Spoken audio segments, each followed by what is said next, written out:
Okay, the newest Man of Steel, this newest iteration is something different. And I wanted to kind of get into the dome of this James Gunn Superman. He's not the untouchable icon of hope that we're used to. He's more of a man who's quietly unraveling under this pressure of being perfect. This version of Kal-El isn't just the alien god among men. He's also an orphan of two worlds, born to one that died, raised by another that doesn't truly accept him on every level. Every smile, every rescue, every moment of restraints hides these questions like, who am I saving? Is it them or is it myself? So he's constantly battling. This Superman faces this in ways that we haven't seen previous Superman characters face this pushback. So there's definitely a duality.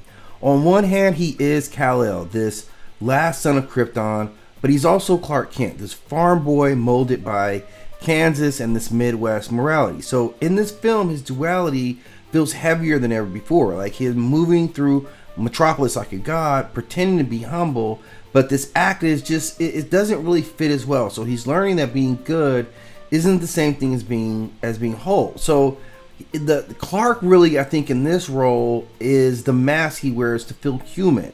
That's the strongest representation I get. Where Superman is the mask he puts on to hide how lonely he is. But at the center of this, there's a lot of guilt. There's some survival's guilt. There's this moral guilt. There's this emotional guilt. And he's carrying the weight of his entire species. So that's not lost on him.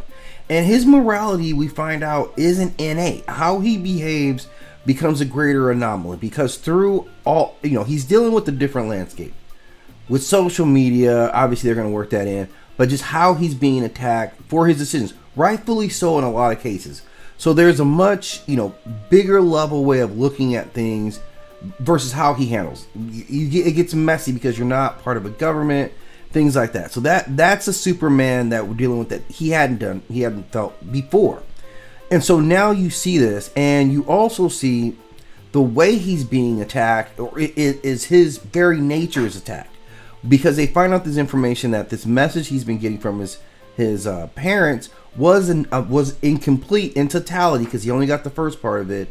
The total message was a message of domination. Now he's been raised under this idea of protecting and serving the people of Earth, only to find out that his true nature would have been to dominate. So that creates a real viable reason for society to look at him differently, because we all get this message as well.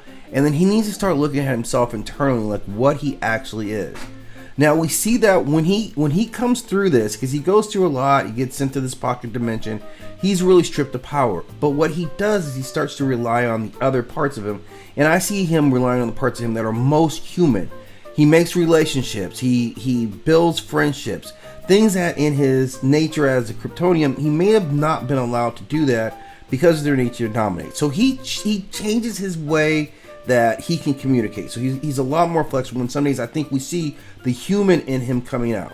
Now we also see him in like mythic terms as this Osiris character, Ra, Apollo, kind of rolled into one, like he's reborn in this modern form.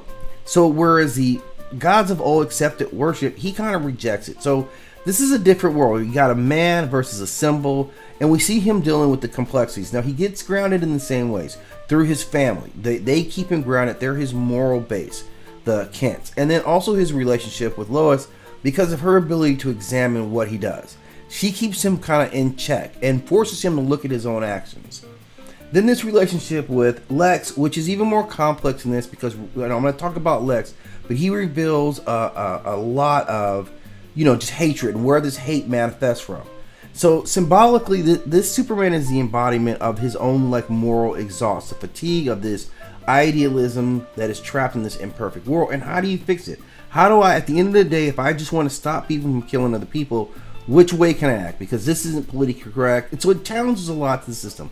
But I think, overall well-grounded Superman that kind of shows the complexities of being this character, given this power and his influence, and not necessarily understand the nuances. Or maybe that's the beneficial part, that he shouldn't understand the nuances. But again, James Gunn, I think, did a good job. It's a slightly different version of Superman that we see, given his new addition to his background, and definitely a character worthy of some deeper inspection.